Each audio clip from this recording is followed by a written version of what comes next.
అందరికీ నమస్కారం అండి. నేను విజయశంకర్ ఫణీంద్ర, భారతీయ జనతా పార్టీలో ధార్మిక సెల్ కో కన్వీనర్గా ఉంటున్నాను. ఈ రోజున ఏదైతే సింహాచలం దేవస్థానాల్లో గోడ కూలి సుమారు 8 మందికి హత్యకు కారణమైనటువంటి యొక్క ఎండోమెంట్ వ్యవస్థ ఈ రోజు వరకు కూడా అక్కడ రాష్ట్రానికి సంబంధించినటువంటి ఎండోమెంట్ మినిస్టర్ కానీ, కమిషనర్ కానీ, లేదు అక్కడ ఉన్నటువంటి ఈవోలు కానీ ఎవరు కూడా క్షమాపణ చెప్పకపోవడం అనేది చాలా బాధాకరం. ఇది కేవలం హిందువుల యొక్క మనోభావాలు, సాంప్రదాయాల, సంస్కృతితో పాటు దేవాలయాలని భక్తులకు దూరం చేసే విధంగా ఈ రోజున ఎండోమెంట్ వ్యవస్థ పనిచేస్తుంది. నిన్న నివేదిక వచ్చినటువంటి త్రిసభ్య కమిటీ దగ్గర వాళ్ళు చెప్పినటువంటి సమాధానాలు ఏ విధంగా ఉన్నాయండి? ఇది నాకు సంబంధం లేదు, ఈవో చెప్పాడు, ఈవోకు సంబంధం లేదు, ఈజీ చెప్పాడు, మేము పర్యవేక్షించలేదు, నేను ఒకరోజు లేటుగా వచ్చాను, ఆ కాంట్రాక్ట్ లక్ష్మణరావు నాకు సంబంధం లేదు, అది ఇది అని చెప్పి ఈ రోజున ఎందుకు పనికిరానటువంటి సమాధానాలతోటి ఆ త్రిసభ్య కమిటీ ముందు ఒక ఎండోమెంట్ వ్యవస్థలో ఉన్నటువంటి వాళ్ళు, ఒక బాధ్యతాయుతంగా ఉన్నటువంటి ఉద్యోగస్తులు ఈ రోజున ప్రత్యక్షంగా ఇది 100% వాళ్ళు హత్య చేశారు. ఎందుకని అడుగుతున్నాను.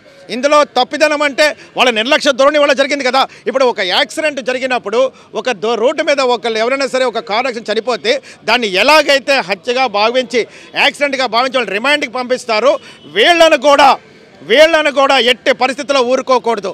ఎందుకంటే ఒక సినిమా యాక్టరు ప్రత్యక్షంగా, అల్లు అర్జున్ లాంటి సినిమా యాక్టరు ప్రత్యక్షంగా కానీ పరోక్షంగా కానీ ఒకరు చనిపోవడానికి కారణమైనప్పుడు ఆయన్ని ఎలాగైతే నిష్పక్షపాతంగా ఆ ప్రభుత్వం వ్యవహరించి, పోలీసు వారు వ్యవహరించి ఆయన ఇమీడియట్గా అరెస్ట్ చేసి ఒక రోజు పాటు జైల్లో పెట్టేటువంటి వ్యవస్థను కల్పించినటువంటి యొక్క న్యాయస్థానం చట్టాలు ఈ రోజున ప్రభుత్వ ఆధీనంలో ఉన్నటువంటి ఎండోమెంట్ వ్యవస్థ, ముసుగు ఎందుకు పనికిరానటువంటి వ్యవస్థ ఈ రోజు వరకు కూడా వాళ్ళకి క్షమాపణ చెప్పకపోవడం, మొన్న రీసెంట్గా జరిగిన తిరుపతి తొక్కిసలాట మరవక ముందే ఈ రోజున ఈ విధంగా జరగడం, అలాంటి వాళ్ళని ఈ యొక్క రెవెన్యూ డిపార్ట్మెంట్ వాళ్ళని ఎండోమెంట్ వ్యవస్థలో వేయడము ఇది ప్రభుత్వం యొక్క తప్పిదనం.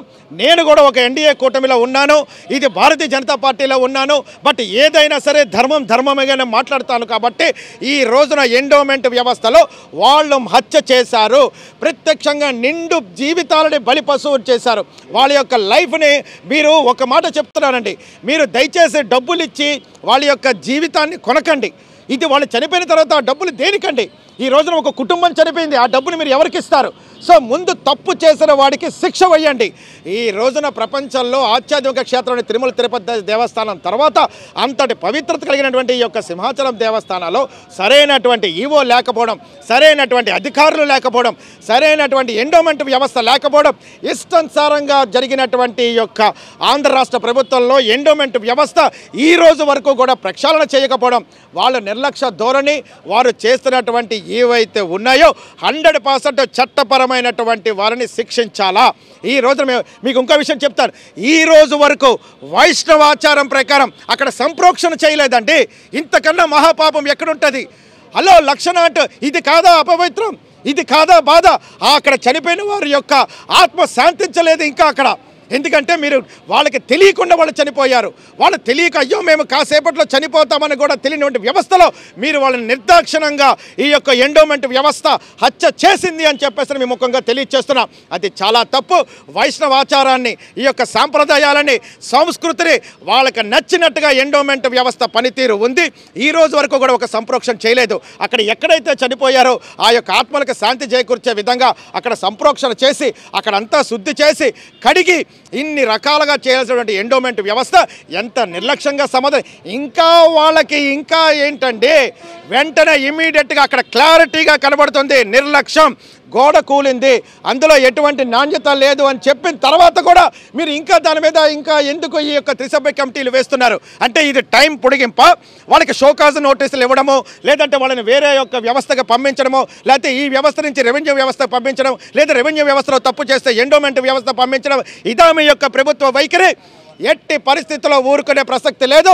ఇందులో A1, A2, A3 ముద్దాయిలుగా వాళ్ళందరినీ కూడా ఇందులో మీరు చేర్చాలా. లేని పక్షంలో ఈ రోజున ఎండోమెంట్ వ్యవస్థని ప్రక్షాళన చేసే విధంగా మీరు ఆంధ్ర రాష్ట్ర ప్రభుత్వం పూనుకోకపోతే మేము హైందవ సంఘాలతో కలిపి మా భారతీయ జనతా పార్టీ పెద్దలతో కూడా మాట్లాడి ఈ రోజున మేము మీద ఉద్యమిస్తాం. ఎండోమెంట్ వ్యవస్థని చీకొట్టే విధంగా ఈ రోజున మా యొక్క భారతీయ సంస్కృతిని, హిందూ సంస్కృతిని వీళ్ళు పోగొడుతున్నారు. ఒక భక్తుడికి దూరం చేస్తున్నారు దేవాలయాల్ని. రేపొద్దున ఎవరు వస్తారండి? మీకు ఆ మాత్రం తెలీదా? సుమారు 3 లక్షల మంది వస్తారని తెలీదా? ఒక ట్రాఫిక్ వ్యవస్థ గురించి మీకు తెలీదా? ఒక క్యూ లైన్ గురించి మీకు తెలీదా? మరి మీరు ఎందుకు అన్ని లక్షల రూపాయల జీతాలు తీసుకుంటున్నారు? ఇది కావాలని చెప్పేసి ఒక నిర్లక్ష్య ధోరణి. ఎప్పటికైనా సరే కూడా ప్రభుత్వం వైఖరి మార్చుకోండి. అయ్యా చంద్రబాబు నాయుడు గారు, మేము ఒకటే కోరుకుంటున్నాం, మీరు ప్రక్షాళన చేయాలి అనుకుంటే ముందు మా ఎండోమెంట్ వ్యవస్థని ప్రక్షాళన చేయండి. ఆ ఎండోమెంట్ వ్యవస్థలో చాలా ఘోరంగా ఉంది. ఈ రోజున హిందువుల మనోభావాలు, సాంప్రదాయాల సంస్కృతి దెబ్బతీస్తున్నారు. కాబట్టి మీకు నిజంగా చిత్తశుద్ధి ఉంటే అక్కడ తప్పు జరిగినటువంటి వాళ్ళని ఇమీడియట్గా శిక్ష పడితే రానున్న రోజుల్లో ఎండోమెంట్ వ్యవస్థ యొక్క మార్పు ఉంటుంది. మా యొక్క దేవాలయాలు మాకు బాగుంటాయని చెప్పని మేము ముఖంగా తెలియజేస్తున్నాను. జై హింద్, భారత్ మాతాకి జై.